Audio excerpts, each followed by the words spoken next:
call the meeting to order. First with my glasses on. I'd like to make the following statement. I would like to begin by acknowledging that we are Treaty 1 territory and traditional homeland in the Métis Nation. I'll introduce the panel members first. To my left we have Tracy Anderson. To the far left we have Richard Whitbread. The assessor today will be Tricia Caldwell, and the administrative assistant today will be Kelsey Harrison. We'll be hearing applications for revision of assessment roll in accordance with the Municipal Act. The matters for which revision is requested have been described in each application, and we will limit discussions to those matters. The statements that applicants or the assessor make at this hearing are sworn testimony, and anyone speaking to the matter must be sworn in. Be advised that comparisons of assessment of properties are not considered evidence of market value by the Board of Revision. The Board of Revision is appointed annually by Council and independent of it and the City Administration. It makes its decisions on the basis of the evidence provided at this hearing and issues a written order that will be mailed to all parties as soon as possible.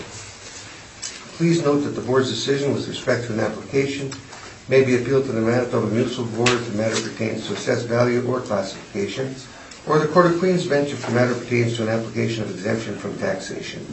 Should you wish to appeal, information on how to do so will be included with the Board order. With respect to the hearing process, I will confirm the matters to be addressed with each applicant following the swearing in. We will then have the assessor's testimony followed by questions that the applicant may have, then the applicant's testimony followed by questions. Each side will have an opportunity to summarize if they wish. Once all the evidence about an application has been brought forward, the applicant may leave. The process will repeat for each item on the docket today, and the session will close after the applications have been heard, and the Board will deliberate in private and make decisions. You will receive the order by registered mail as soon as possible. As information, all public hearings are live streamed, recorded, and will be part of the public record. Swear in, please.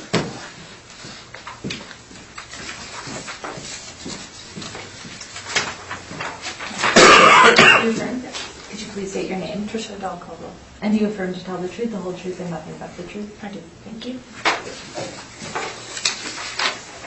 Could you please state your name? And do you affirm to tell the truth, the whole truth, and nothing but the truth? First one up on the file today is 313 Pacific Avenue. When you're ready, Tricia. This is roll number 13080154500. We have a 2020 roll year assessed value of $2,436,000. This is a 7% increase over the previous cycle, which is much less than the average 15% increase that we've seen this cycle. Also note that this property has not been appealed since 2006. It's a 4-story building with an effective year of 1924, 10-foot wall heights, and a land to plan area of 3.99. This is a loft warehouse building. Turning to page 2, there was a most recent sale in 2007 of $1,250,000. This was an arm's length sale as far as I can tell. There are some gross leases on the property, as well as the owner occupies a portion of it as well. The following few pages, you can see some exterior photographs of the property. And on page 5, you'll see some overhead views.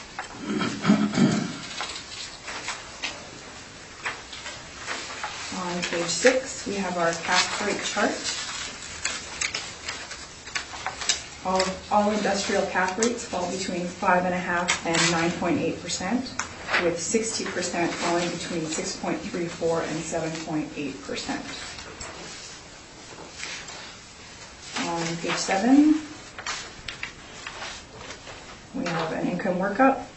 We have a total leasable area of 72,902 square feet, broken down into several business premises, with an overall rent of $4.32. All loft warehouses get a standard vacancy of 12%. We have 2% expenses, $3.75 shortfall rate, an overall cap rate of 9.8%, which is the high end of our cap rate chart, to bring us to our value of $2,436,000. I have some rent comparables on page 8. All these comparables are in the subject market regions with similar age and wall heights, with rents between $2.87 and $13. And that's my brief. Thank you, Mr. Chair. Mr. Neufeld, any questions? Yes, page 7. Was all of this done by the model? Yes. So there's no overrides in here or any sort? Not that I'm aware of. No, I believe it's all modeled. And you're including the basement space in here? I think I'm not sure. I can't be. Well, the owner said 58,629 square feet on his mailer, and you're at 72,902. And I'm only guessing you are because the plan area is 15,000 square feet, and there's 4 floors in a basement. So the math seems to make sense on that way. Well, I'm just looking at, then if I'm looking at your records on page 7, the premise ID numbers, do any of them identify as being basement space? Usually C6 is basement space or storage mezzanine. Okay. So no.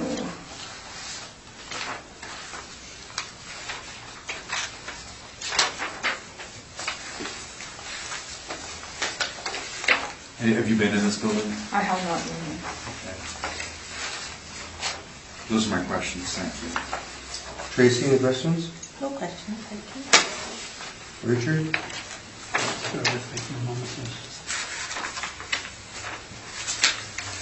No, I'm good, thank you. Sorry, Mr. Chair, may I? Yes, you may. I didn't see a mailer, I don't see any financial statements. Can you help me? Typically we... Sorry, I may have missed Yeah, it. no, you know what, I didn't include it. Typically I should have included it. Typically the leases will come up on the second page if it's a net lease, because we only include those ones for analysis. So usually those are the only ones that we input in the brief. We don't often put gross lease information in the lease. Or, sorry, in the brief.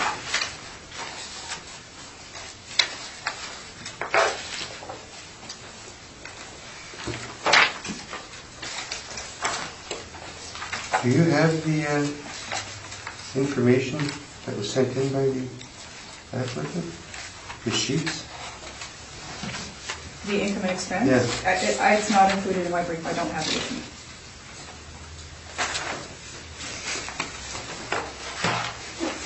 In that case, on with your presentation, Mr. Neufeld. Okay. Sorry, I was just looking over this, and this is a good training exercise here too. I'm looking at your desk, I have the cameras on. The building is a gross lease building, half the building and the other half is the owner's space. And what we did is we looked at the rent roll and then looked at rents in the general area of buildings this size. And on page 4, our workup was $4.32, which is kind of high for loft warehouse, but this is a mix of loft warehouse, and there was a former Canada Safeway office on the top floor. It's now it's used office warehouse. The owner sells promotional materials and stores them in there. The basement is not in use. I inspected the building for the division of a family estate, a marital estate, about 5 years ago. And so I did have a chance to do a thorough inspection through the whole building. So the basement was, there was some dead storage down there, but it's not usable. The freight elevator doesn't service the basement. So we weren't using the basement space, and then we're using our average of 432, and incidentally, that average is extremely close to the assessor's number. So I don't think we're in disagreement on the rental rate per square foot, just on the amount of rentable area. We're agreeing with them on the vacancy. And on the non-recoverables, this is one of those very rare occasions I'm going to say that non-recoverables aren't required because we are dealing with a gross lease building. So all because we looked at the actual, we've already taken the non-recoverables out of the rent to establish a net rent. And just to make matters simpler, we're going to agree with the assessor on structural reserve and shortfall. So my revised NOI, which is the only difference between my workup and the assessor's workup, is taking out 14,273 square feet of basement and applying our rate to the rest of it. So our NOI is 184,536. And as a further note, because people were bothering me so much at the beginning of this hearing about being disagreeable, we're going to agree with the assessor's cap rate, even though we're very close. So our value comes in at 1,883,020, rounded to 1883. And the only difference then is no basement rent. Thank you. Tricia, any questions? What was that number again? 1,883,000. 1883, the year I was born. You got how much square footage you took off? Yeah, the basement space. Yeah, it was like the owner has 658,629 here, 72902. The difference is the floor plate less the vertical penetrations. Because I noticed that you have two full floor plates here, one at 14,400, the other at 14,688. That's about right. The basement will be lower because it's got a boiler room. Okay. No questions. Richard? No questions. You okay with that number, Trey? I mean, I can't agree to Oh, it. okay. It It was worth trying. you know. But that's just one thing we're disagreeing on, just one. I definitely agree with the basement space coming up. That should have been out. Yeah, and he agrees with all your other numbers, so. He doesn't agree. All your other numbers are the exact same. I changed them all.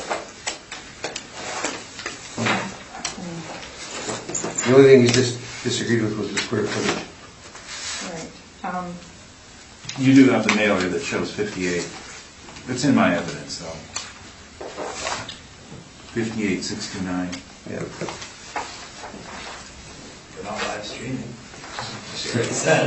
Oh, is it? It's not live stream, but it's still recording. Yeah. It'll be It's okay to see. uploaded tomorrow. That was an unfair Thank question. you. Maybe someone can get in and edit it out. Let's move on to the next one. 50 Isabel Street. This is roll number 106-012-0000. For the 2020 roll year, we have an assessed value of $551,000. This is Wilderness Supply Company. It's a camping, hiking, kind of travel gear store. Built in 1951 with wall heights of 15 feet. It's zoned C2.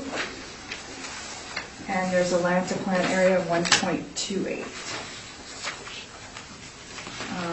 There was a sale in 2017 for $550,000. This included an adjacent parcel of vacant land. I have some photographs in the next few pages, some exterior and just some inside screenshots taken from the website.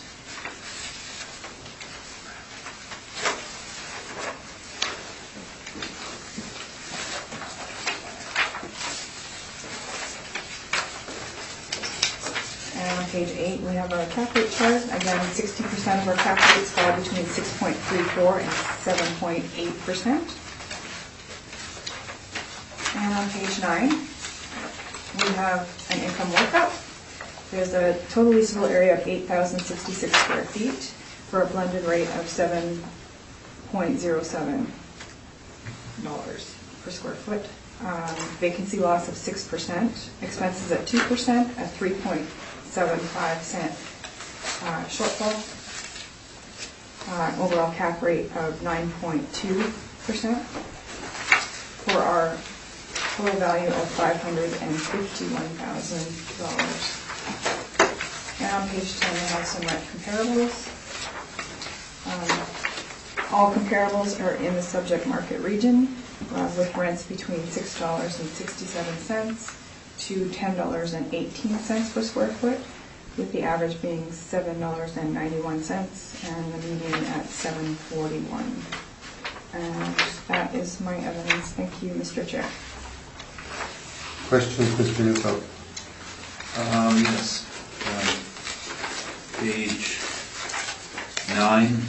Is this all generated by the model? Yes. I noticed that you don't have their mailers. Is this... Same with owner occupied, we don't. You don't put them in the brief? Right. Okay. And you mentioned that the sale included the lot next door? Yes, it did. And how much is the lot next door assessed for? I have $144,000. That's correct, yes. For 2020, it's 144. Okay.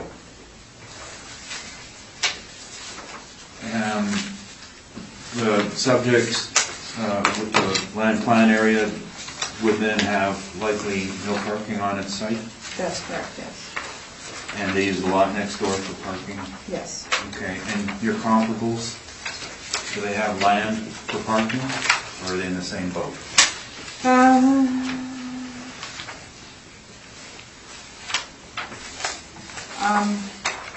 Most of them are pretty small. Dagmar is 1.02. Wall Street is 1.5.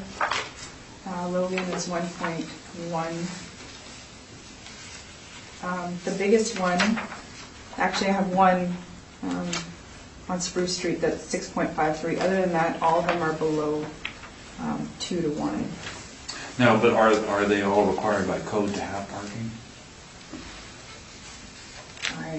Like based on their usage? I would assume you need to have parking. Well, Required or not? this building is retail, correct? Yeah, they would need parking. So they do need parking by code, and it's a newer business, so they don't have a grandfathered legal non-conforming parking. Correct. Okay. Those are my questions.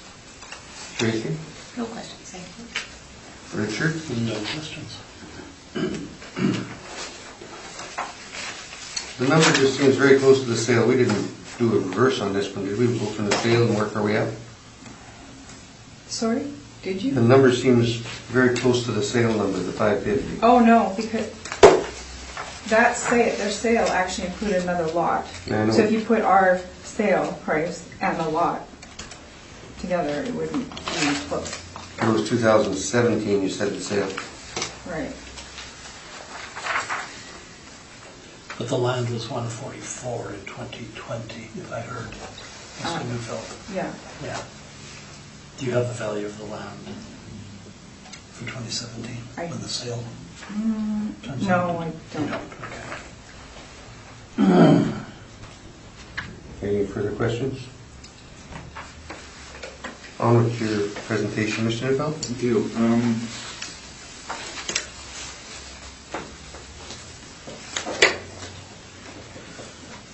The site, as you can see from our pictures and the assessor's pictures, sells hiking and camping equipment. And they purchased both this building and one next door for a total of $550,000. We put a lower rent of $5 on it, which I think is a bit on the low side, but I think that's taking into consideration the lack of parking. As a new business, they don't enjoy any grandfathered usage for legal non-conforming. So the code is one stall per 250 square feet of space over 2,000 square feet, which means they need 24 parking stalls to run their business under the bylaw. Give you an idea that the assessors talk about some of our comparables in industrial areas. A parking bylaw for industrial is 1 per 1,000 square feet. So the subject is required to have 4 times as much parking for its space, and therefore they need the lot next door. I honestly don't think we would have had a problem with the value had it included the parking next door and split up in that way. And I can tell you, make a long story short, and go through my presentation, but the sale value in 2017 is fairly close to our reference date of April 1st, 2018, within 11 months. And the assessment, which we have the parking lot under appeal, it's $144,000. We would be content with matching that number for the both of them, and it hasn't been scheduled yet. So if the board reduced the value to $356,000 on this site, we would withdraw our other appeal, and that would be fair in my mind. Thank you. That's my presentation.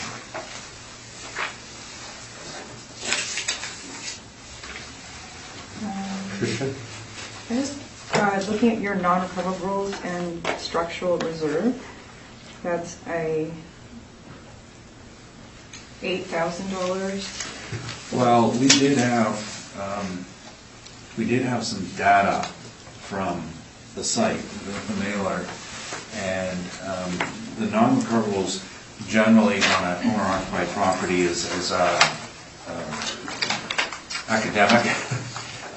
But they managed to have very, very high fees, and insurance was particularly high. It was $13,000, and that's generally a non-recoverable.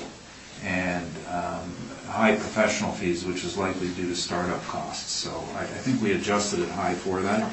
Typically, on a more stabilized basis, we would probably see about 5%, which is $2,000. So, I could actually, if we adjusting on the income basis, that would bring up our NOI to $28,050, and that's fine.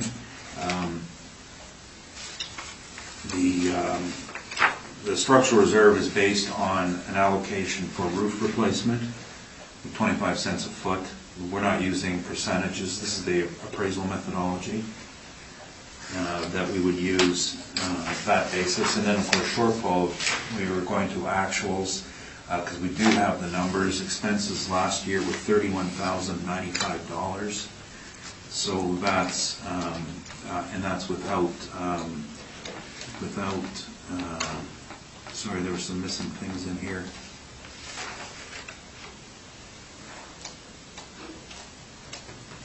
Oh, we have it listed below there. Tax. Well, tax is entirely wrong. Oh, I know. That's why we used 586, because the expenses were $31,000, but their taxes they reported last year were $3,800, which would indicate an assessment of $150,000 in total. So they've made an error in, or else this is a part year for the part they owned in 2008. So the actual taxes on this building would be approximately $12,500. So that puts us in at about $41,000 in operating costs, which gets us our $586 a square foot. But we're. I did not follow that. That's okay. I was looking to you for guidance. No, I'm like I said, I'm just looking at this. I would just adjust the non-recoverables down to 2,000 as being a 5% factor, and that gets me an NOI of 28,050. I don't find I could disagree necessarily with your cap rate.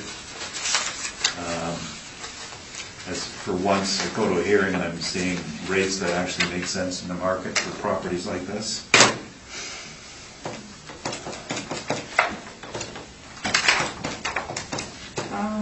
That would get us actually an income approach value of $304,891, based on an NOI of $28,050 at your cap rate of 9.2. And our other differences then would be, we would use an actual market vacancy rate and actual shortfall and a structural reserve instead of a 2% number.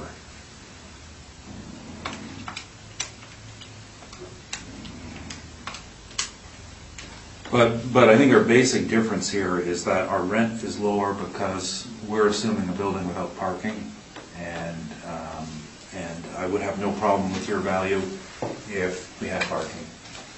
Okay. Your utilities, what does the 235 stand for? Oh, we use the City of Winnipeg business tax number because it's, I think you have enough data on that it's consistent and represents buildings. When people report utilities, sometimes if you're vacant, they're lower. If you run a restaurant, they're higher. So it's a good standardized number for vacant shortfall. Okay, and so that's going toward...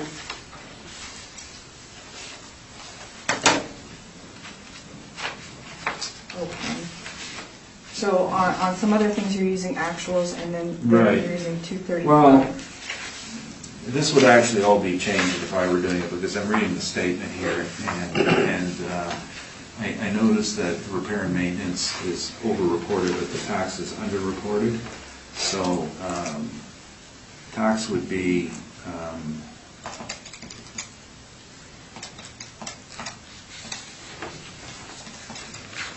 tax would actually be $1.65 a foot. Utilities $2.35, and repair and maintenance in the neighborhood of $2 a foot. So that gets us up to almost $6.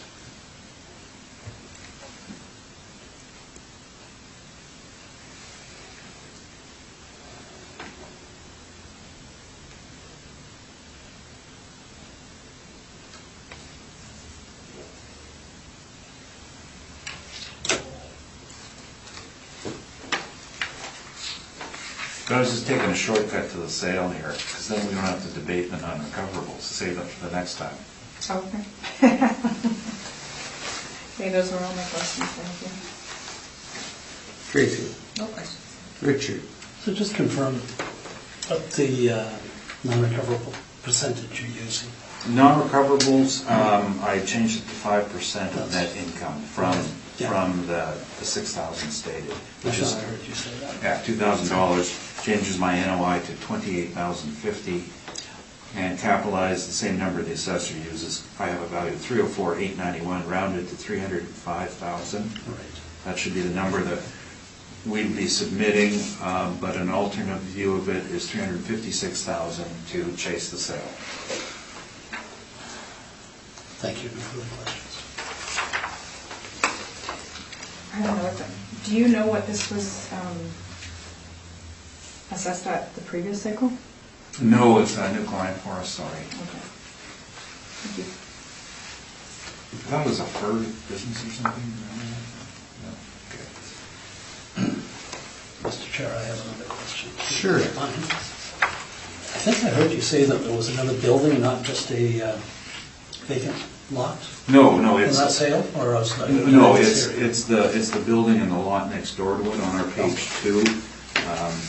There's a red dot over the building itself, and immediately north of it is their parking lot. Yes. And then there's another parking lot, that's not theirs, that's the other property owner's parking lot. Okay, I thought I heard you say another building, but that's fine. Not a building, just a parking. Yep.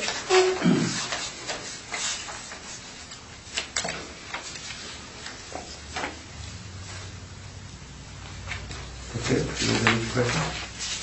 So you said 356,000 is what you're looking for, and then you would drop the $144,000 That's appeal. correct, and that's one. So that appeal's already been filed? It's been filed, hasn't been heard yet. I think we're up in January. Yeah. We haven't prepared it yet, so it's January. It's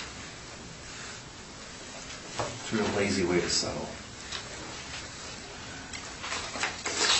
But it's not your department, because you don't. But it comes up to the number. Pardon? Comes up to that sale number, if you're chasing the sale. We're not chasing. No, I didn't know. I said if we're chasing the sale, Okay, not you. okay. Because that was 2017, which is April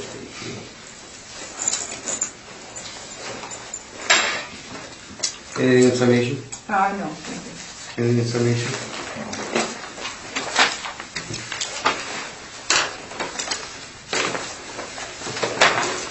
Let's move on to the next one. 317 McDermott.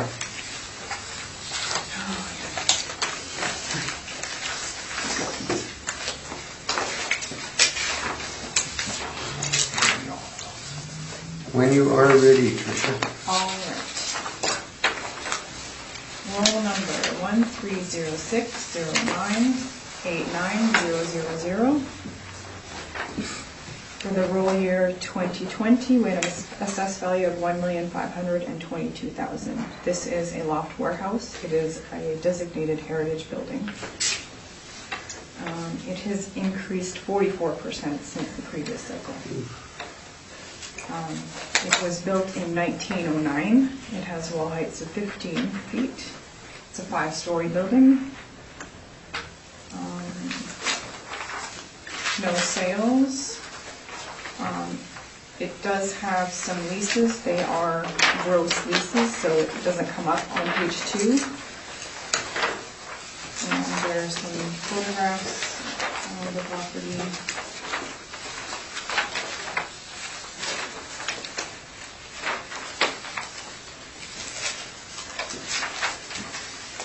And some overhead views as well.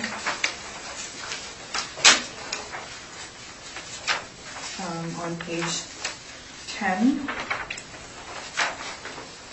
have an income workup.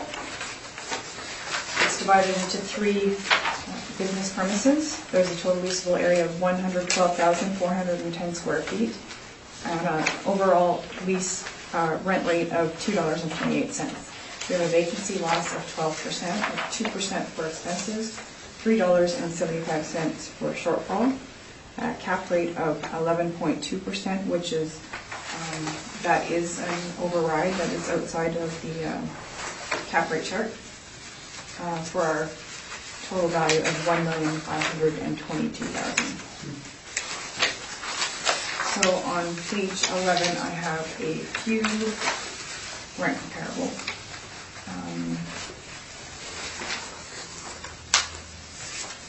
I have, let's see, all in the same vintage, lower wall heights, with rents from $2.87 to $4.25. And that's my presentation. Thank you, Mr. Chair. Mr. Neufeld, questions? Yes, so page 10, normally everything's modeled except you said the cap rate's an override? That's correct, yes. Okay. You've got some pictures in here. Did you inspect this building? I did not. Oh, so somebody else at one time probably inspected it and put these in a file? Yes. Okay. Now, page 3, was it a former police station? No. Okay. And page 4, the addition on the north end, do you know what's in there? No. And does your model account for the designation of a property as historically protected? It does not. Thank you, those are my questions. Tracy. No question. Richard. Do you know what the factor used to override cap on? We have just this cycle, kind of the first cycle going forward that we've developed. The modelers have developed income quality. So you can override income quality to be lower or higher. Income quality being most of them come in as average, and it's up to an assessor to override that up to, I think it's you can increase it up to 1.4% for a poor building. And so that's how it was, that's how it was overridden as a poor income quality. Thank you. No further questions.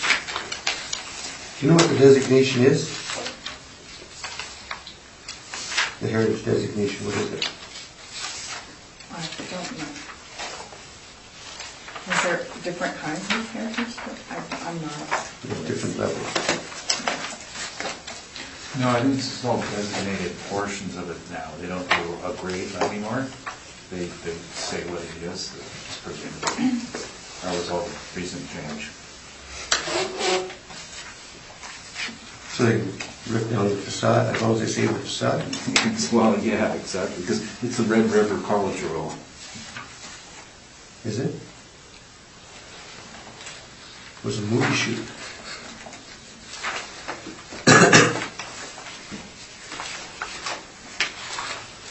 On your presentation, Mr. Whitfield.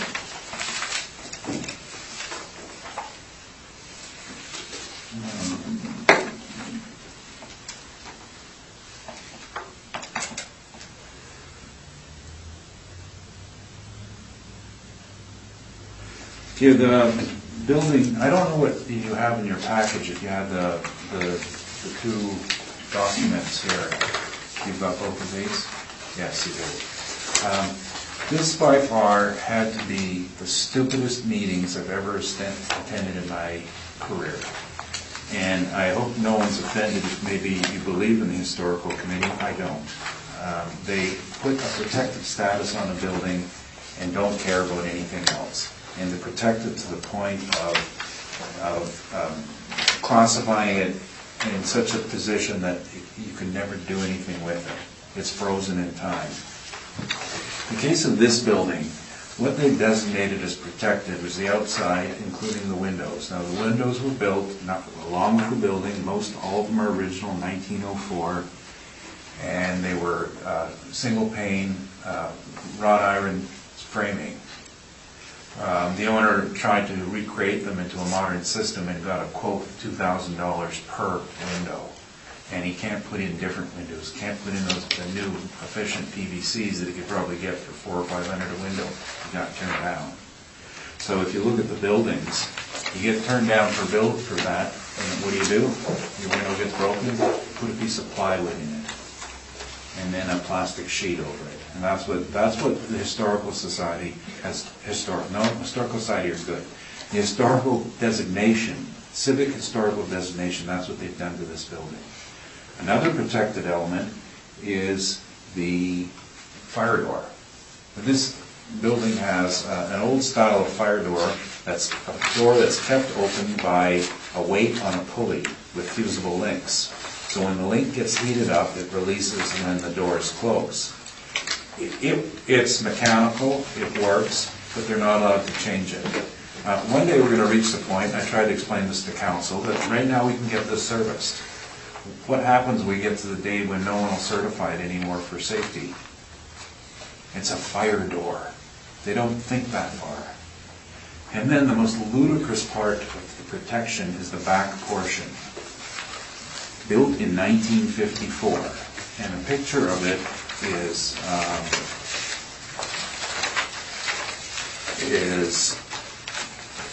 in my report, page 12. This is the historical report. This is the actual report I submitted to. I went to 4 meetings on it: historical, standing policy, EPC, and city council to present.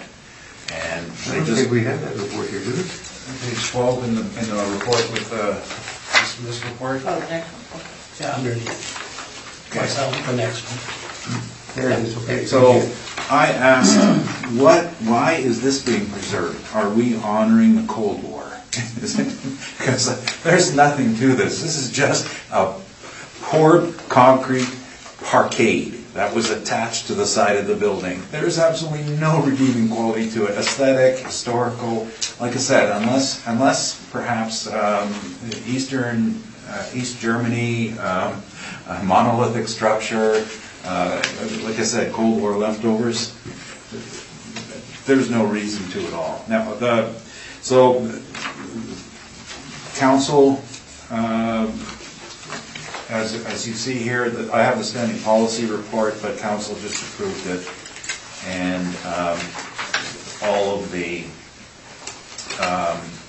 systems on it. You'll notice, and this is with a report here, it tells you what's protected. It's the exterior, it's facades, rusticated stone base, basement windows, rectilinear openings, all the brick on accenting the windows, facade, keystones, arches, egg-piece facades, etc., brick walls, interior timber mill construction, metal-clad sliding fire doors are protected. And in the concrete structural system in the North Addition, page 2, 1954, poured concrete structural system was actually protected as a historical reason. Totally puzzling. So we have a building that's frozen in, and there's nothing you can do with it. You can't gentrify it because everything's protected. Now, they have looked again at looking at, I think it was a little over 200 windows with a cost per window for parts alone of $2,000 plus installation. So if they had a spare $1 million, they might be able to redo the windows to a grade that would pass the committee, and then try to modernize the thermal qualities of it. But that still leaves the interior thermal qualities. This building is in use still for sewing garments. Now, not all of the floors are being used, and they'll vary contract by contract basis, depending if they have a job. This building is doing the specialty output for the company, and unfortunately, most of the work gets shipped overseas, but the local stuff, where they're doing leather and high-grade work, is still being done on site. And that's a good thing, that we still have a little bit of the garment trade still in the city of Winnipeg. The company has a few other buildings, and the assessor has some good interior shots on page 7 that show the typical floor. This one, the ones that are shown here are the floors for getting ready for shipment, with the overhead conveyor systems that they roll on the racks that call the garments. I guess they never got a picture of the sewing floor. And there is also a small office portion in there where the company owners still have their offices after decades and decades. I think they opened up for business in the 30s or the 20s, original family, and still in the family.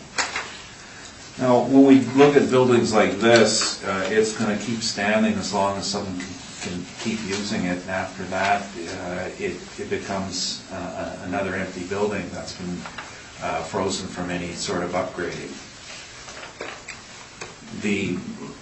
Our workup on value, we're using the square footage that was supplied by the owner, and this wasn't in this cycle, but this was in a previous year, that they had done a rough measurement of their space, and this is what they're stating, 115 and 34 square feet. It's because this is a single-tenant owner-occupied building, that does include a small bit of the basement area that they do use. We're using $1.85 a foot, and we had researched similar loft buildings on page 4. And now some of these are a bit dated, but most all are month to month, so it really doesn't matter. Bottom of page 4.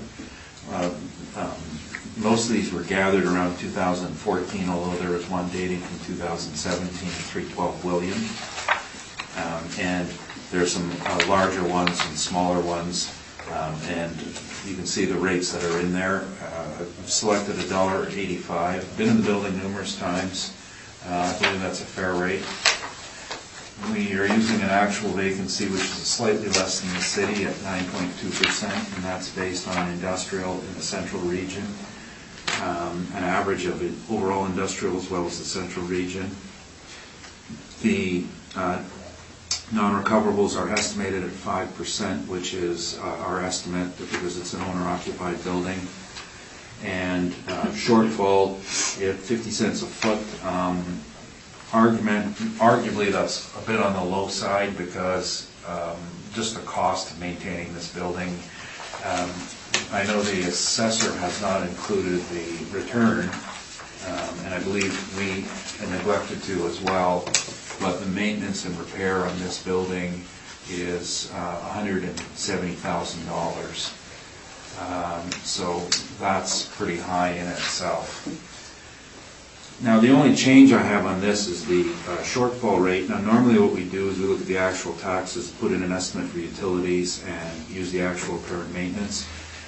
In this case, the utilities were based on having air conditioning. Of course, there's no air conditioning in this building. So my shortfall rate is actually $225 a square foot, and that's from the actuals, because the actual expenses are $258,614. So I'm reducing the shortfall from 44523 to 23812. That changes my NOI to 102,344. And repeat that number. 102,344. And I mean, I think that the assessor has made a fair offer on capitalization, but given all the problems with the building, the site-specific issues, I think that, well, 11.2, 12.2, I don't think we care one way or another. I think it's above 10, and make my life easier here, I would agree with the assessor's number. So I have 102,344 at 11.2 is 913,786, 913,786, rounded to $914,000. So our differences are rent, non-recoverables, and structural reserve, which all speak to the restrictions placed on it by legislation.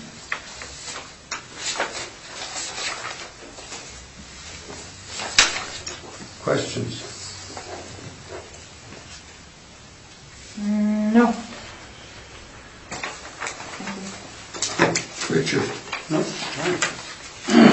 No, sir. Was this appealed in 2016? Yes, it was. 18. 16/4/18, yes. And we received a recommendation to 1058. The previous year was a decision, which came in at 931,000. And I think when we got the recommendation last year,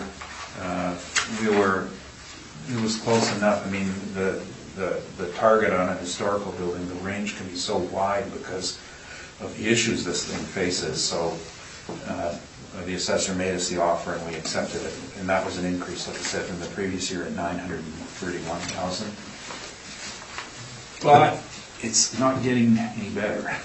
But the designation was put on at 16, so they were aware of that at that time. The designation, December 5th, 2000, oh, that's standing policy, sorry. It was never approved at council.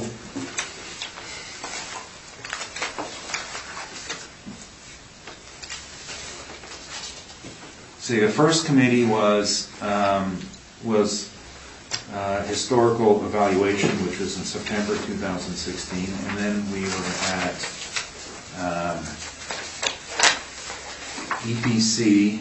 standing policy, December 5th, and after that comes, did the EPC come after that? EPC is the next one. Next one. So EPC was 2 months later, and council was February. Council was in, I thought it was in August of 17.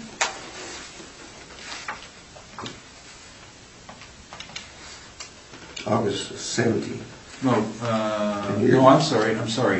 Yeah, I think it was the summer of 17, that's So it was right. all approved before the 18 was set? Or did you set the 18 before that? Let me just double check the dates. My 18 hearing was December of 17, so the historical value was set a few months before that decision. I was aware. We were aware, yes. Okay. But of course, it could have been considered for preference. Now it's not. I've got no further questions. This and this and this will be here.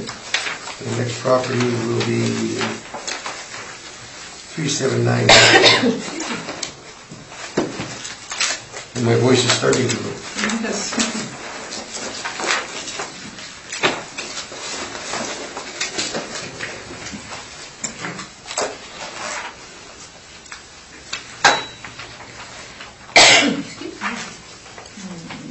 This is roll number 13060072000. 379 Notre Dame. This is on the north side of Notre Dame between Dagmar and Ellen Street. For the 2020 assessment cycle, we have an assessed value of $812,000. This building has not been appealed since 2010. There was a 22% increase from the previous value at $663,000. What did you say it was? 663. The percentage was? 22.5. It's a one-story building built in 1929. We have an effective year of 1962. 15-foot wall height. It's zoned M1, and there's a land decline area of 1.99. The last sale on record appears to be arm's length in 2006 at $230,000. I'm not sure what relevance an old sale like that plays now. This building was previously a body shop. And you can see some exterior photos of the property on pages 3, 4, and 5. And an aerial view on page 6. Page 7, we have our cap rate charts. And page 8, we have an income workup. We have a total leasable area of 10,713 square feet at $6.58 a square foot. 6% vacancy loss, 2% for expenses, shortfall rate of $3.75, a cap rate of 7.7% for our value of $812,000. On page 9, I have some rent comparables. All comparables are in the subject market region. Most have lower wall heights, similar vintage, with rents between $5.35 and $7.50, which support our rent rate. And that's my presentation. Thank you, Mr. Chair. Commissioner, questions? The workup, page 8, then, is this all model? Yes, it is. So the plan area, 9,114, how do you get to 10,700? Do you have the breakdown?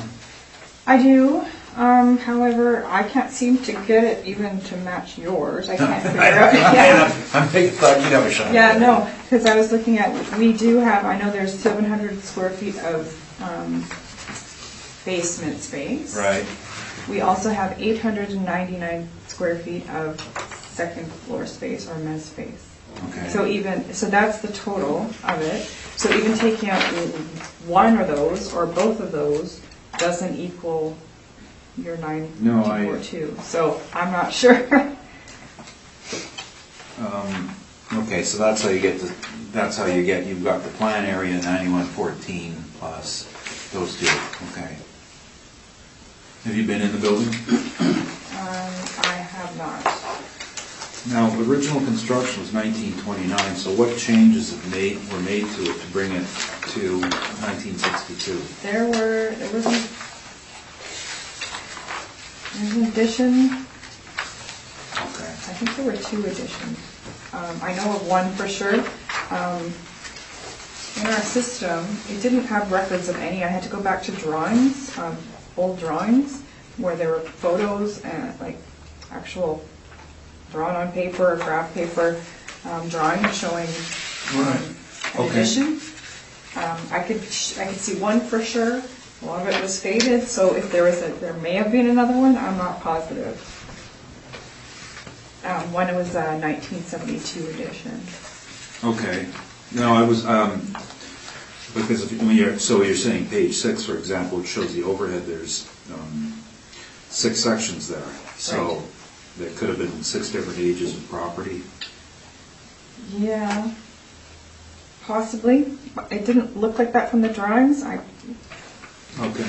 I know that the northernmost portion, that long rectangular part, that's a 1972 addition. Right next to it, where the dark roof is, Yeah. that's a 2-story addition. It did not say what year it was.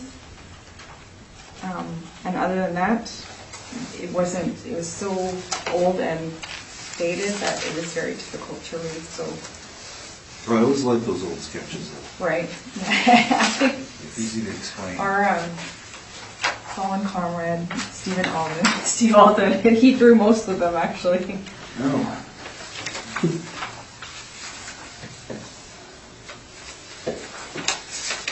And did you have a mailer from the property? No, this is owner occupied, so I don't have a mailer. They didn't submit one and give you any information, for example, on what they said the square footage was? Oh, no, I'm sure they submitted one. I did not include it. Yeah, I'm told that our number came from the city of Winnipeg's building information site, and I don't have a copy of the printout here. Well, I'm gonna have to check on that tomorrow.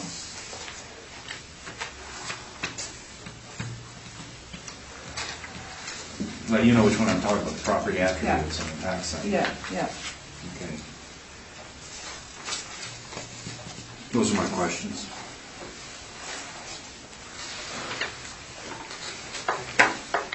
Richard?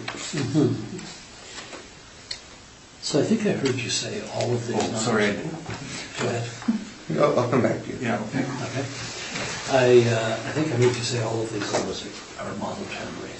Yes, they are. So when you look at a building's age, and let's look at the cap, do you have some breakpoints in there? 1973, it's 7.3, 1950, 1980. Do you have breakpoints for cap? We do. It's not just cap, it's the three different categories of market region, leasable area, and no, what you said, age of its effective year. I think I might have it with me. Yeah, you would use the effective date for that calculation, I would imagine. Yeah. So it sort of foregoes 1929 for cap calculation. Anything, I believe it's anything before 1955, it kind of all gets the same, and then based on the area, if it's a certain area. I think there were about 5 breakpoints, Yeah. if I remember correctly. Yeah. I'm not asking you to remember them, just confirm that there are breakpoints Yes. on the cap. And do you have any knowledge about the, let's call it the bones of the building? Heating, ventilation, air conditioning, electrical, plumbing. Is it 1929 vintage or is it 1962 vintage? Do you have any idea? I don't have that information. Okay. That's all for me.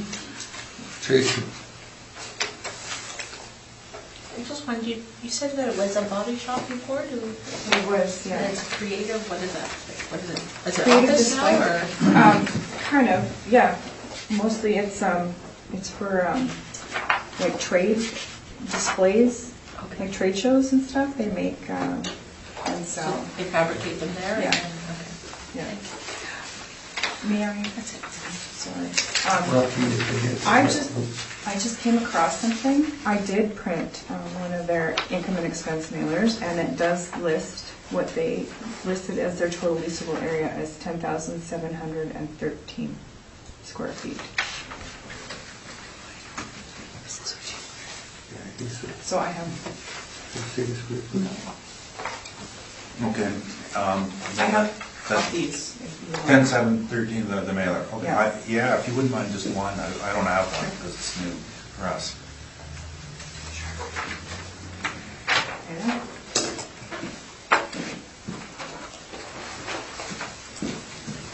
Thanks. So on this basis, question would be, follow-up on this is, when the model was generated, you don't have a separate area listed here for basement rent, do you? Okay, can you repeat that? Sorry. Page 8, you have all your rent established Oh. on one level, correct? Yeah. Okay. And your comparables, page 9, do they include basement space in them? I can't be certain, So these could all be for upper level space. possibly. All right. And I know this isn't a follow-up, I missed this question, but does your model allow for an adjustment if the site is registered on the contaminated sites database? Does it allow for it? Yeah, does it have an input that says contaminated, press the button, add some more count to it or anything like that? No, again, we would use what I was talking about earlier, the income quality, where we could change the cap rate. Was that done? I wasn't aware that there was this was on any contaminated. Okay. So, and when it came out in the notes, there's no notes of it, so I don't know. So it was not done, no. Thank you.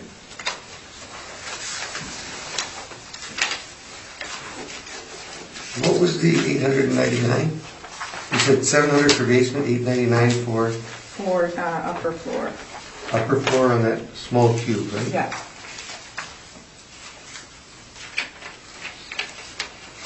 So it's basically, it's like a mezzanine, or? I'm assuming so.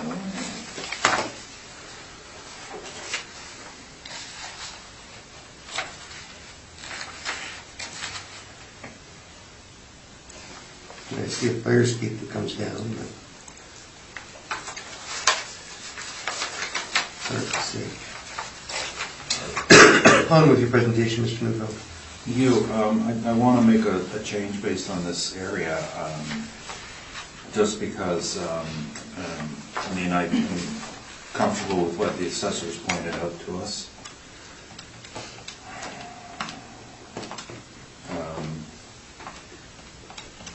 And as well, I'm not going to disagree with her rental rate on the main floor space.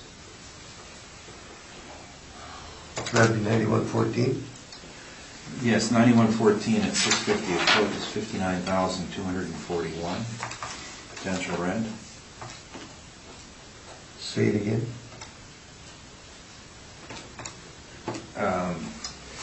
9114 square feet at 650 a square foot is $59,241 for potential rent.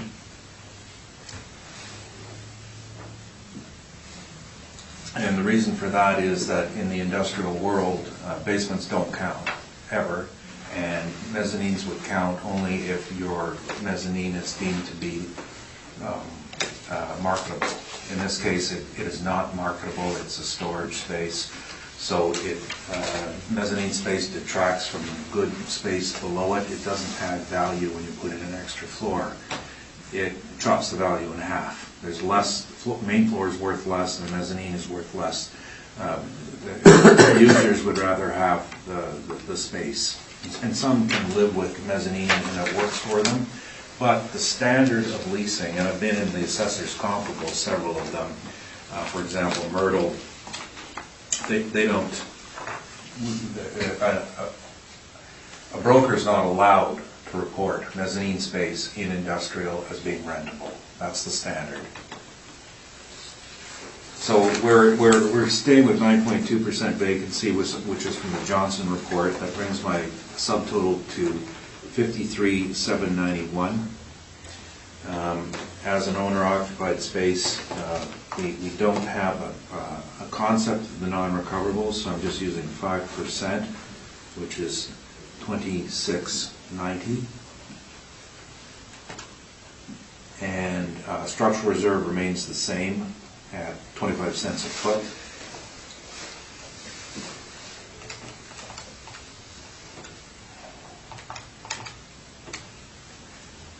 The shortfall would change because the square footage is different to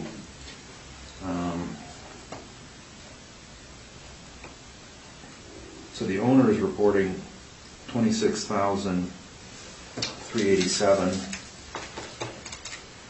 which is $2.89 a foot, or sorry, $2.90 a foot, not $6.35. I did not have this statement, so the shortfall at $2.90 a square foot indicates $24.32 as a deduction.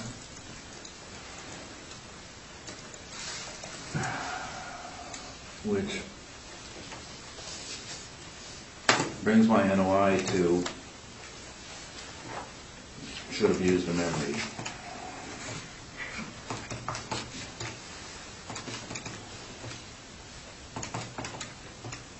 $46,358 as my NOI. The cap rate for a building like this would normally be in the upper end, 8.5 in that ballpark. It is impacted, and for rebuttal, I'd ask the assessor a question about whether or not they adjusted for it. So as rebuttal, I have some information, and don't worry, it's a lot of paper, but I don't expect you to read it all, but page 6 of my report is the registration, number 31179. It's on the Compacted Impact Sites Program. So I have 3 documents. I can tell you the punchline on all of them. Sorry. And I do have another property later today that's also impacted, and hopefully I can use the same documents for that one. What am I giving you? I'm giving you, should be 5 of those, and 5 of these.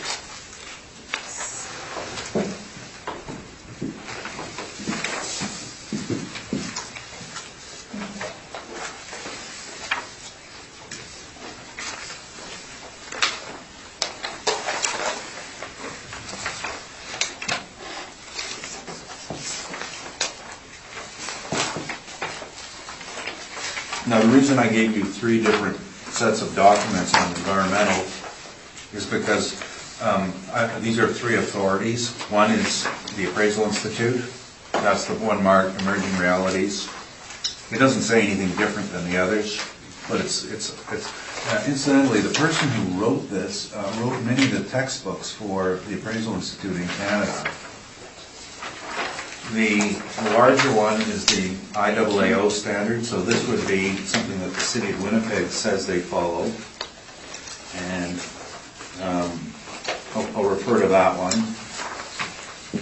And the third one is an outside source. So this is from the internet, and this was written purportedly by someone at the Royal Bank.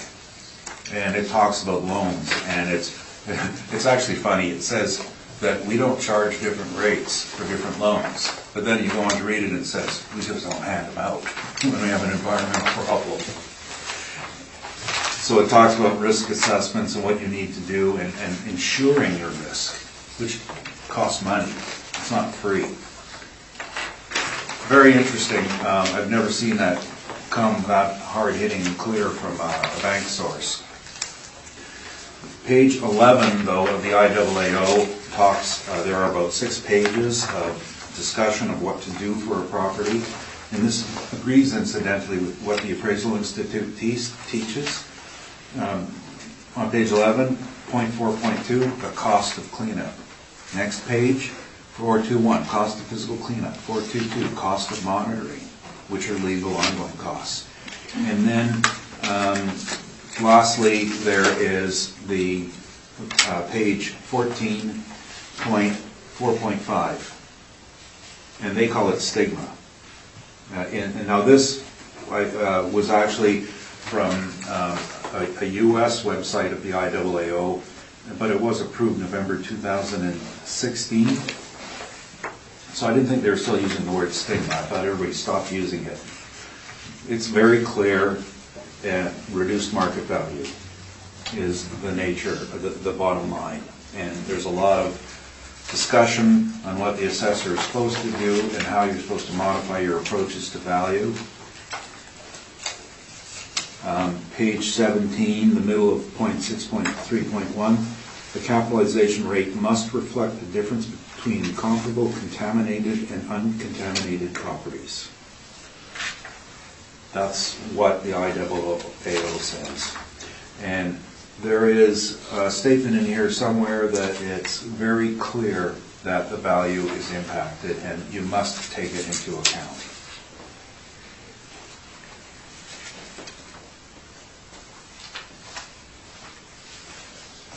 Page 20.8.3. The conclusion is that the assessor does not have a role to support environmental policy. In interpreting the market, the assessor must respond to all measurable influences on value. Environmental contamination is one such influence.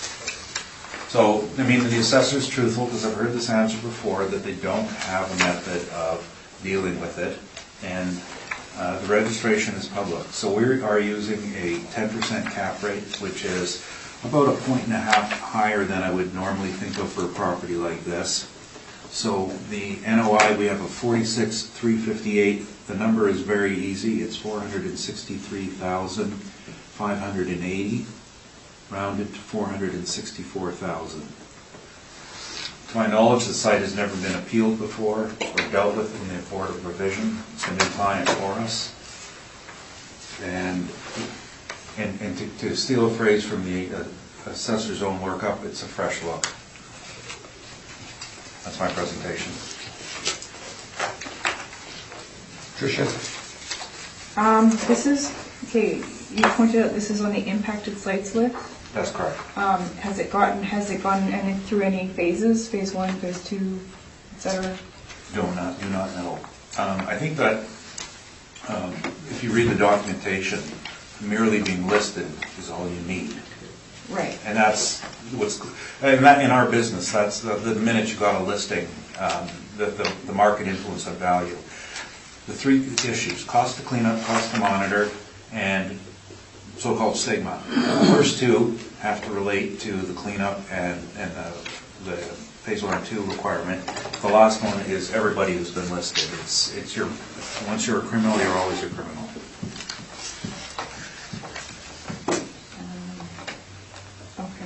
Those are all my questions. I do have a recommendation based on this information, which we weren't, I mean, we don't get this information unless it doesn't come to us, but I would like to increase the cap rate and adjust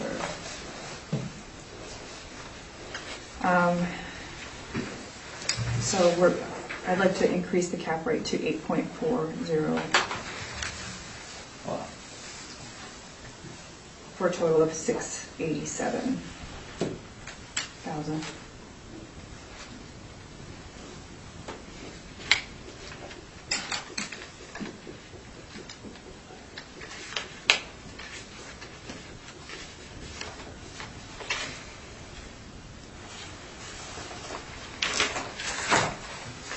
I have no further questions. Thank you.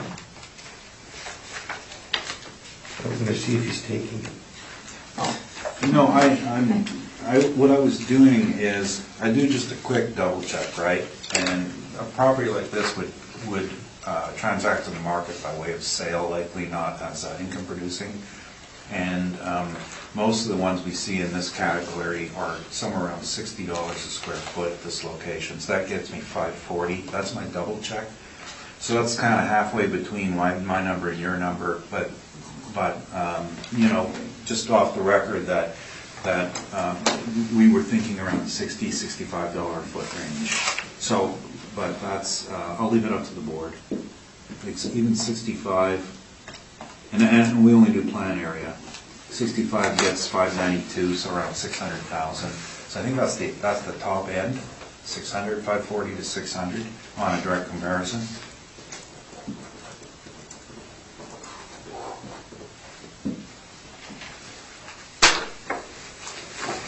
I want the board to do some work here, hard work, heavy lifting. I'm waiting to see what you said. Oh, well, I'll leave it up to the board He's going also. to 6. Well, you're both leaving it up. So we're between 6 and 687. Okay, you with us? Do we have all the questions over here? Well, no, I didn't have any from the board, but You have I have questions? Sure. Do you know what the contamination is on this property? no, I don't. I just saw that it was registered to the former owner, which was Curtis Tire. Right. So one can imagine what that might be. Hydrocarbons, Yeah. usually. Do we know what year that designation was assigned? They used to have it on the database, Yeah, and they stopped, when they changed their list the last time, they stopped putting it on there. I mean, hydrocarbons have a half-life of, I don't know, 1,000 years. yeah. You know, the struggle with the being on the list is you don't get off the list no matter what you do. You can clean it up, you can excavate 300 feet down, and you're still remaining on the list, which means that this guy's problem comes in, financing, which, like, when you read these articles, they'll talk about people that have the most negligible little problem in their site, and a bank turns around and says, we'd love to lend you the money if you take out a private insurance policy that we're not stuck for it, and then it adds to, you know, the value. And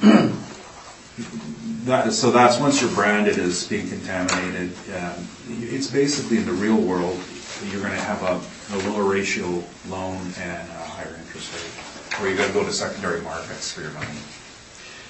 So not knowing whether the designation was provided before 206, it didn't stop this company from buying that property, obviously. And we know, I'll pose that as a question to you. We don't know that it stopped them because they obviously stopped, or they obviously bought the property. Yeah. In 206, knowing it was contaminated. Yeah, for $230,000, which, you know, well, it was 12 years before the reference date. I think it's a good indicator of, yeah, I mean, the law at that point had already changed where the original polluter was being held liable for cleanup if they were still in existence. The dealing with the contamination has changed as well. Right now, like in the old days, I had a client who had a cadmium spill on his site. And just when the environmental rules changed, and so the province came along and said, yeah, put some topsoil down on that, it should be fine. That was the cleanup. Yeah. But you're still registered. So what's happening is cleanup is getting cheaper, but financing is getting next to impossible. Like, I keep telling people the story that no fund from Europe borrows money anymore for a contaminated site, so you're taking a lot of money out of the market. Half the funds in Canada won't, like Ontario Teachers will not, and they're the biggest real estate investors in Canada, won't touch a brownfield property. So it just means you have to go to one of those guys who lends money in the back alley.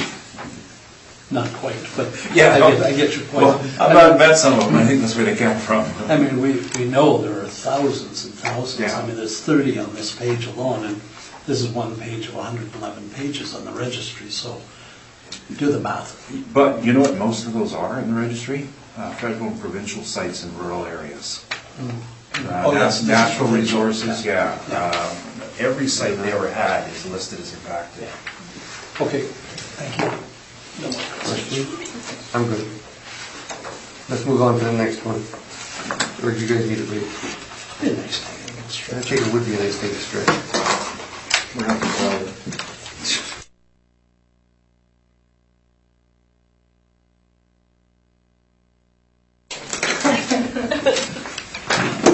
Call the meeting back to order. 332 NASA. All right. Roll number 12097700. For the 2020 roll year, we have an assessed value of $3,004,000. I have a recommendation for this property to adjust the rent to $5.75. Are you, Sorry, yes, I have. sorry.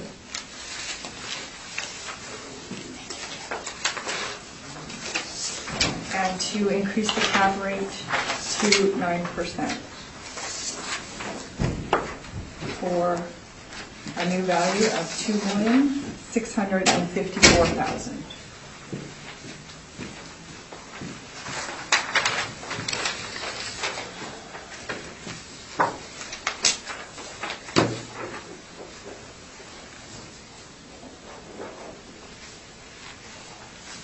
I'm just looking at my hearing from last year. We have this horrible chairperson. So we're gonna take the recommendation because He's scared of what will come up with. Did I get you that hard last year? yeah. No, I don't know. You just weren't listening to me that day. I think there was a wreck last year. That's, Yeah. that's what I have in my notes. Yep.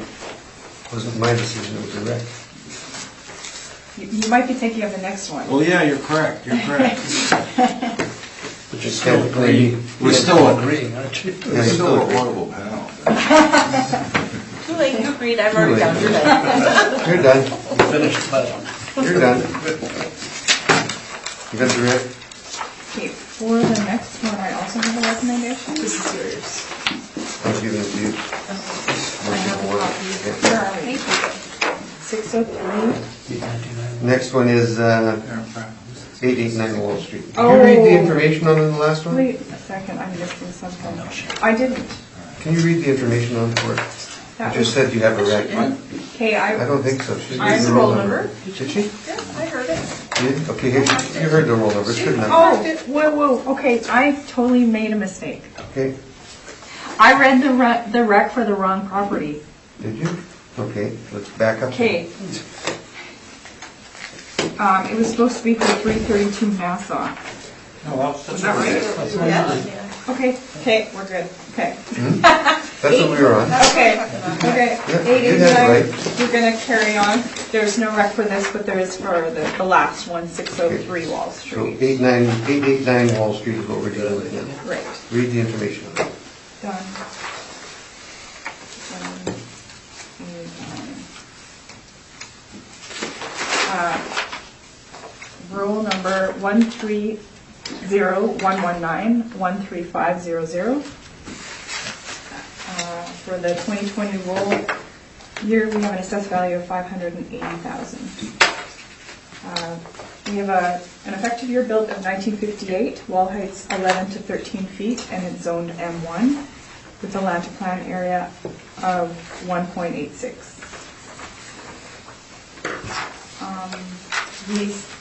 There's a gross lease in place here.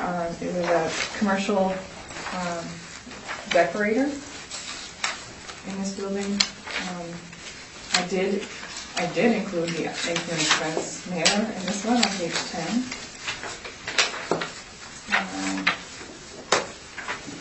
Pages 3 and 4, you'll find some exterior shots and some overhead views of the property.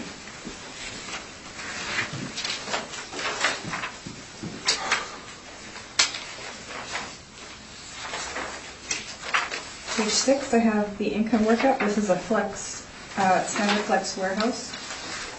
We have a leasable area of 7,270 square feet. It's broken into 2 premise IDs with an overall rent of $6.91. Vacancy loss of 6%, 2% expenses, shortfall rate of $3.75, a cap rate of 7.7% for our total value of $567,000.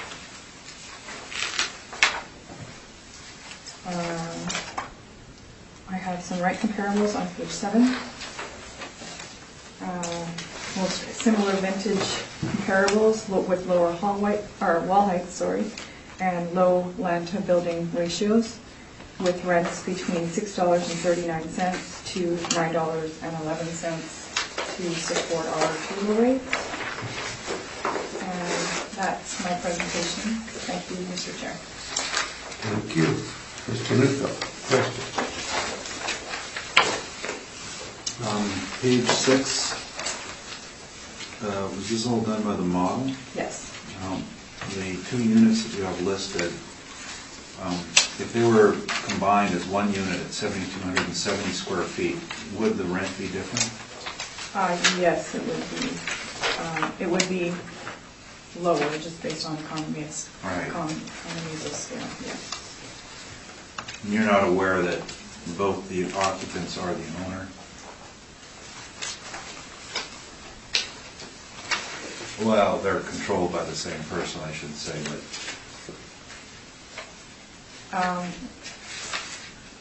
Even so, yeah, I'm sure it is. I don't know how it was broken up like that, maybe for previous tenants or... Right. Oh, I have two tenants in here. Yeah, they're one and the same. Okay. And the capitalization rate is from, I take it, close to the 80th percentile? Yes. Is this considered an investment property?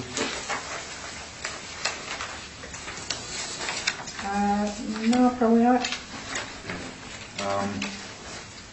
A very difficult question to ask you, but I must. On page 10, 11, and 12, where did this information come from? Came from online. Was this submitted by the owner? Yes. And has it been altered? I can't say. I don't know. I just took what was there. What happens is when we receive income and expense mailers for certified mailer years, we hire students who input all the information. It's up to the assessor to decide and verify what gets left in and what is removed. But if alterations were to occur between what the owner has submitted and to what's being presented as the owner's information, does that not impact reliability of the case presented? Well, we use these to build our models, so if it doesn't, something that we don't use in our model, we don't put it in. Well, okay, so this one was done obviously from the web page, right? Yeah. So who would have their hands that could actually get a hold of this and make a change? Any one of the assessors who is verifying them, is they put them in. They're not actually accepted to be analyzed in our system until it's verified by an assessor. Well, there's a line item, 215, which was removed. Are you aware of that? No, I wasn't. And it had to do with a non-recoverable cost. Okay. So who could have removed it? Do you know? One of the assessors verifying. Depending on the non-recoverable cost, we don't we don't include all of those, so. Well, I understand, it's just, I'm asking about the chain of custody from the time that an owner supplies this information until the time of the hearing when it's being presented as the owner's information. So between that time, someone has altered it. Right. Okay. Those are my questions. Richard, any questions? No, I'm fine, thank you. Tracy? No, sir. How was your presentation, Mr. Newfeld?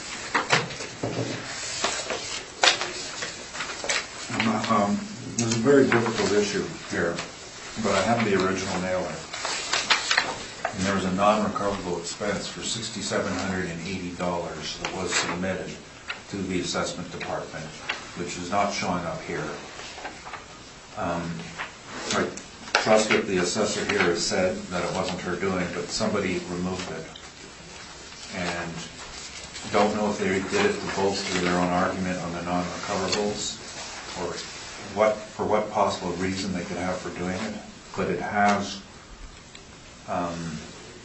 altering evidence is of course a serious issue, and this is not the first time, this is the 5th time since I started noticing these that I've come across altered evidence.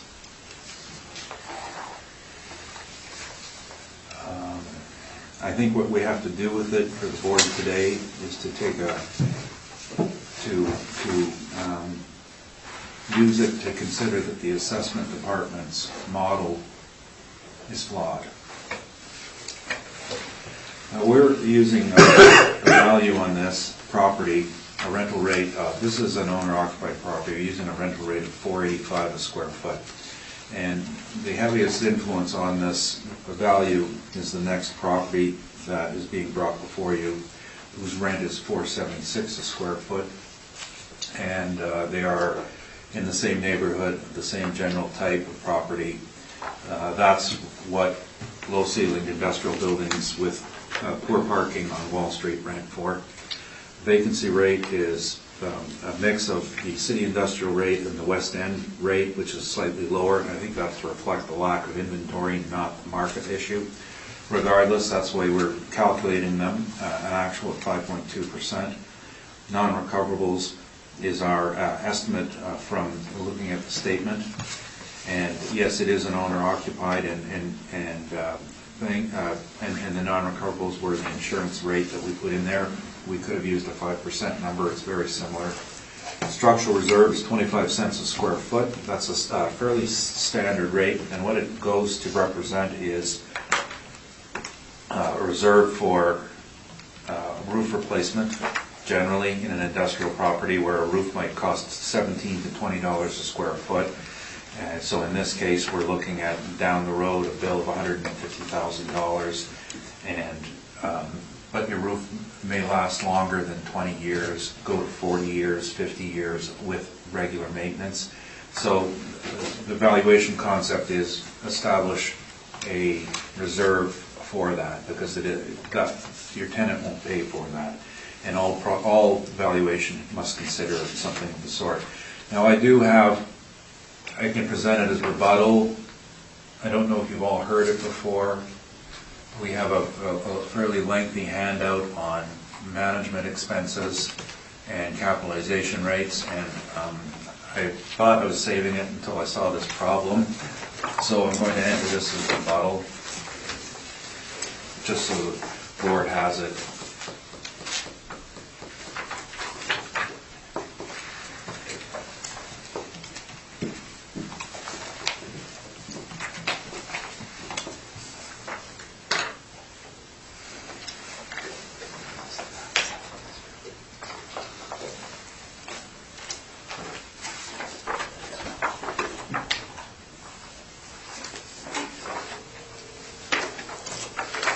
I'll be very quick through this information because it's like a memorized speech at this point.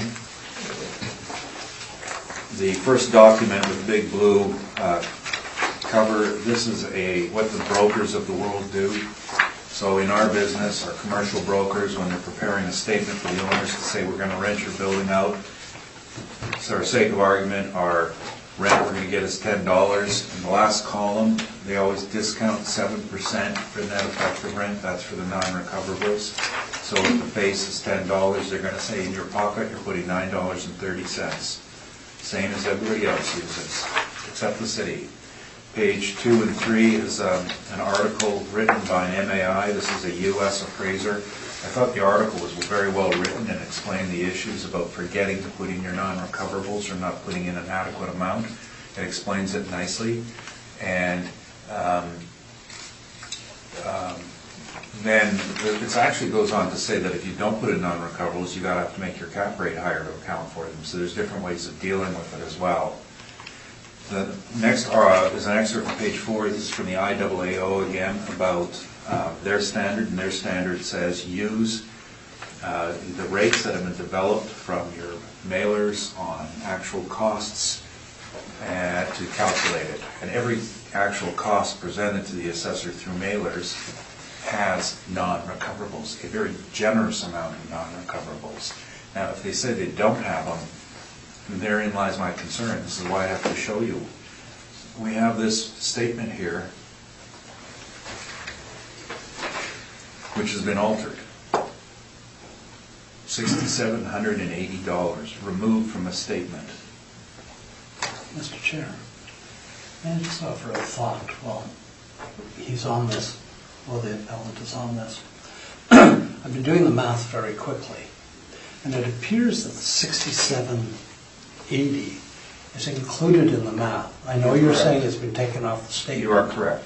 But it is de facto is in the statement. That's correct. Right? That's Okay. correct. So you know that. Yes, it is in the Thank you. statement, and the statement still shows an NOI that's represented in what we're doing. The problem is that when we have the assessment department modelers who say we're taking these numbers from information and saying it's only 2%, what about this one? That's why I'm showing you the problem here is that the model is flawed. The 5th time I found it, and I only started looking last week, and I've just been noticing it. It seems to be every time there's one of these internet provided ones that it pops up. Mr. Newfield, have you given thought to the fact that it may be a simple input error? No, because this is inputted on the internet. The owner inputs this. Someone has to change it. So they're taking it off the internet, just so I understand the flow of The the city city board. The owner fills it out on the internet. The Yep. city gets it. Yep. They revise it before they give it to the people who put the... I had an assessor tell us at a hearing last week, he acknowledged that it was removed, the non-operating costs. And he said, we disagreed with them, so we took them out. Okay, I'm hearing your accusations, and I'm obviously... Just repeating what they said. No, I understand. Now, page 5 is, this is comes from a submission to the municipal board for 2014 value. Bear in mind that the city made this change, removing the 5%, as a matter of policy, not as a matter of changing valuation standards. So what's in effect in 2014 doesn't change today. They did it by policy. Yet this was submitted to the municipal board after they made their policy change, and in this particular case, 5% for management and 2% for other expenses. The next page is another document presented to the municipal board in a 2012 value. And it was done by an accredited appraiser at the city, and I whited out all the information. That's before I discovered that the Evidence Act actually allows me to reveal it all because it's already been presented to a tribunal. But again, there's no copyright protection on this. If my appraisal were entered for private work, I have copyright protection. If it's entered into court, it does not. So that's just a side issue. But page 7 shows the calculation of operating costs, the shortfall rate, using actual, which is, the city's got a model, but they'll change it here, actual. And then on page 8 is the explanation of management expense at 5%, and the explanation of other expenses 2%, which is for structural repair allowances. So we're following procedure, except for the change that happened in the model this year. The case law that the assessor cites, there's only been one written case law that supports removing management expenses, and that was for 2184 McPhillips, case heard in 2004. Pages 9 and 10 are the excerpt from that appraisal.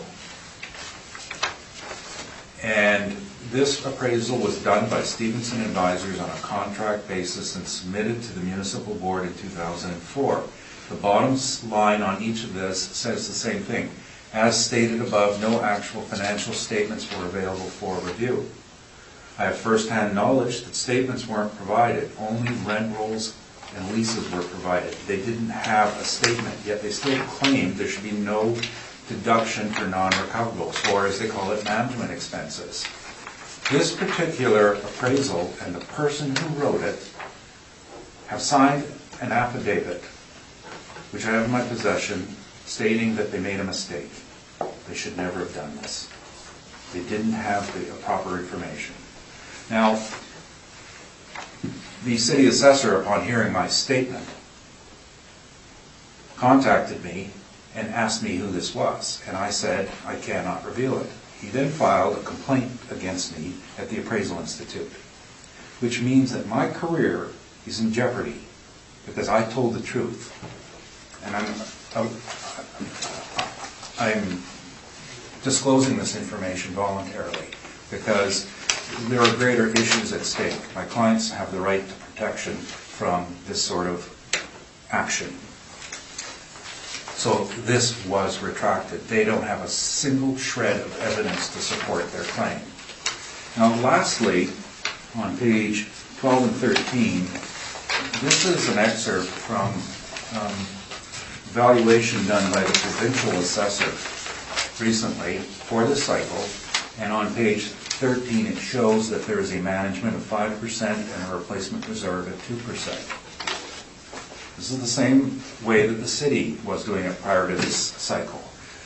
Bear in mind, the Municipal Assessment Act, which governs assessments, is a provincial act, not a city act.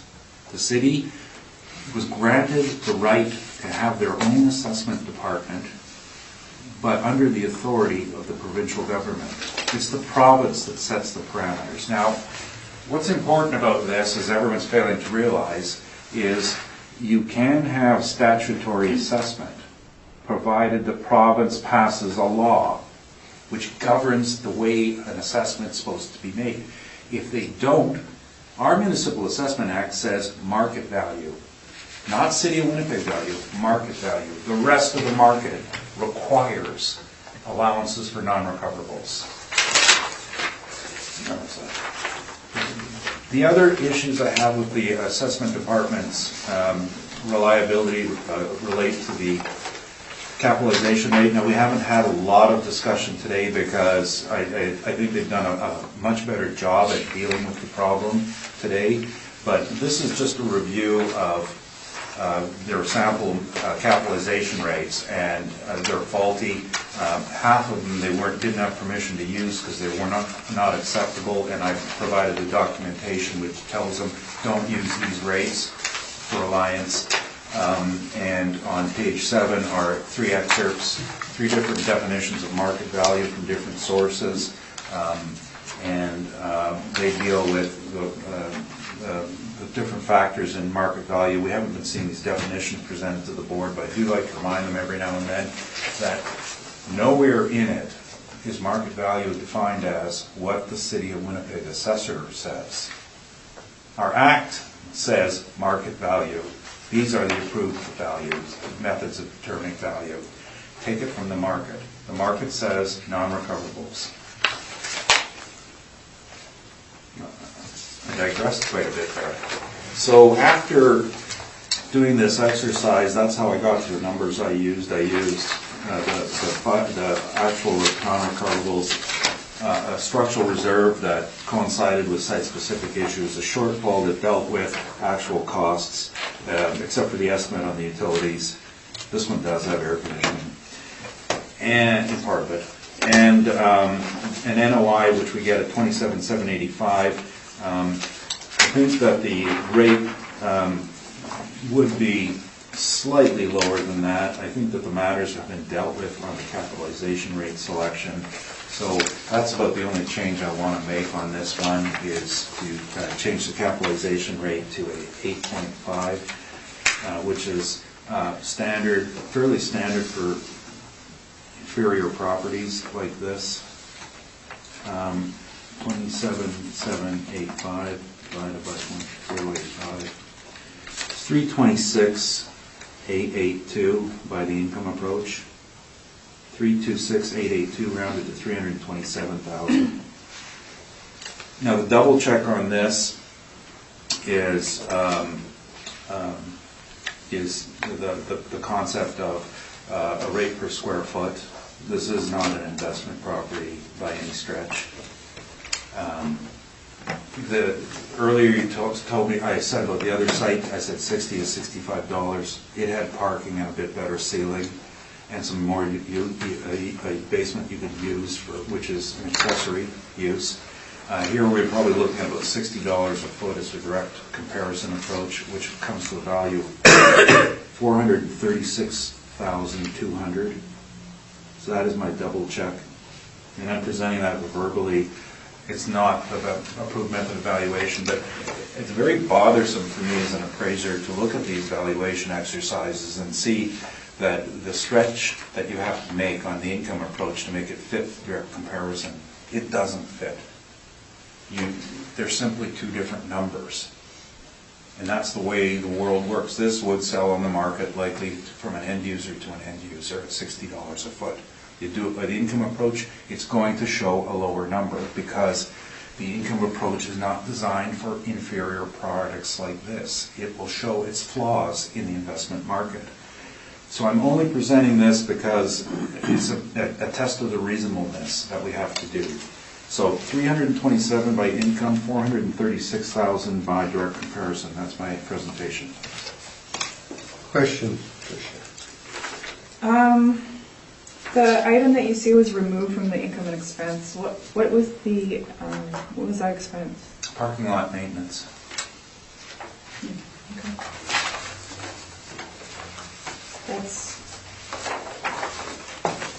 yeah, that is unusual. It is, it really is. And if I may say something about, because I do a lot of entering and verifying income and expense mailers.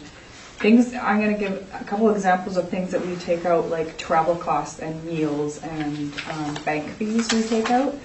I think your responsibility, though, isn't to remove them. Your responsibility is to highlight them and point out to the reader, we're not counting these. See, if we had a different kind of system, I mean, we could something like travel fees or meal costs. I wouldn't disagree with you. They don't belong. But what I'm saying is that nobody has the right to alter someone's. Like the problem is, and I know you're when you provide a penalty for people for not giving you this information, not you, but the assessment department this information, and then when they actually give it, it's turned around and altered.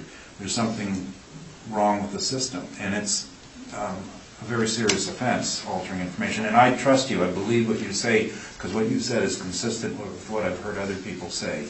But somebody along the line has made a deletion, and certainly, if you want to look at this, I have to keep this because this is my little thing, but it's right there, line 250. No, and then the panel member said it didn't change the value, but the problem is it was an input that was designed to be put in your non-recoverables to show, yeah, 5% is real. Yeah, no, I don't disagree with that, and absolutely, parking lot maintenance should be left in there. I'm just saying the things that we take out are not things that we would include in an assessment or an appraisal. They don't. I know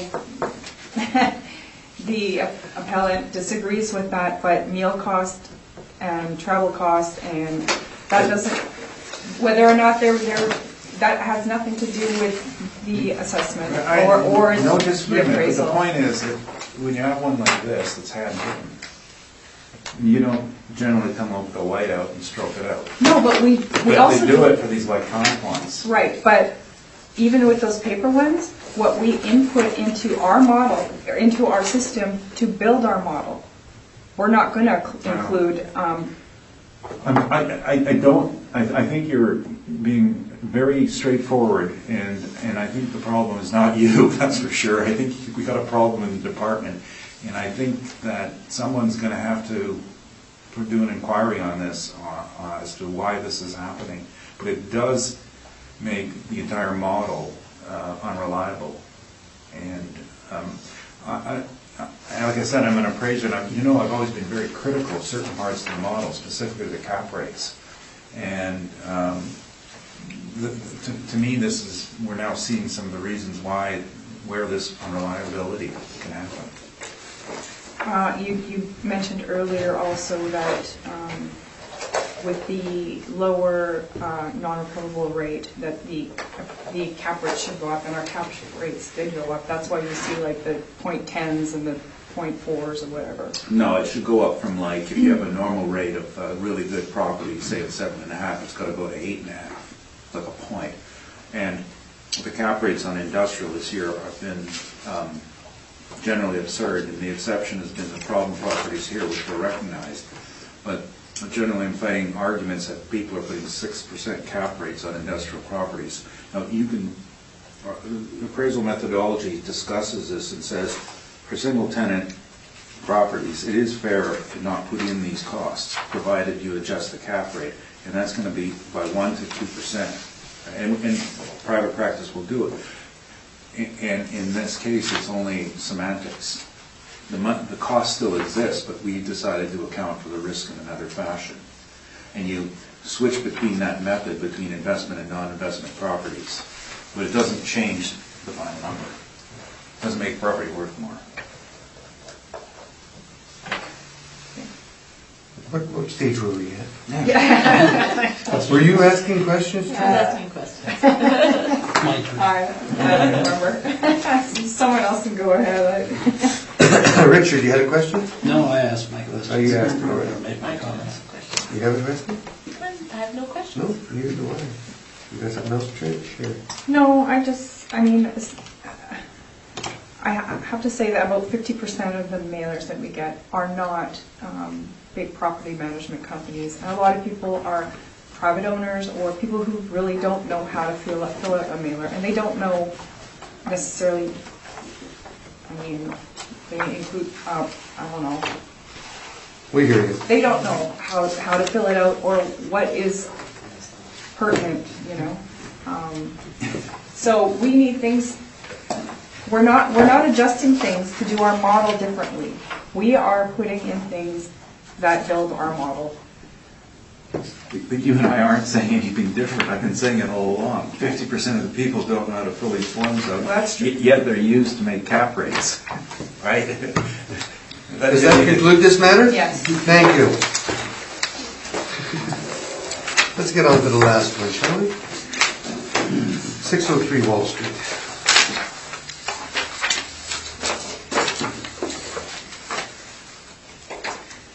This is roll number 130-116-73100. For the 2020 cycle, we have an assessed value of $1,105,000. I do have a recommendation for this property. I only have one copy. Actually, I have two. My printer screwed up the end of the There's day. one to show you. Okay.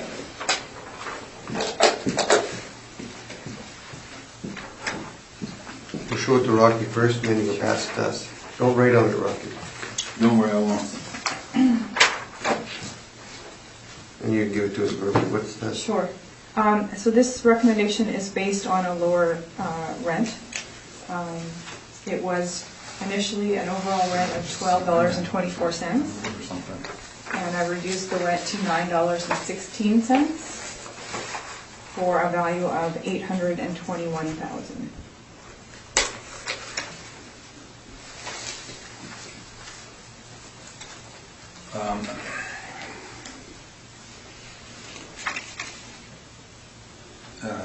Do I have the option of doing something like pleading no contest? No. I have a difficult issue with this property, and you thought my last little speech was long. 2 years ago, this property, we brought it to appeal, and the assessor decided to supplement it instead of dealing with the problems at the Board of Revision. I don't know if anyone's heard my long story about the issues I have with the assessment department. This case may find its way to the Court of Appeal. I would rather not speak on this matter. I neither accept nor reject the assessor's offer. It's been made, and so I'm assuming you're going to rule on it. And then it's better if I stay silent. Leave it at that. I'm assuming you're going to take her. I'm going to read the rest of the information. You've already read the roll number, right? Does anybody have any questions on the rec? No? Okay, we'll leave it at that. That concludes the matters for today.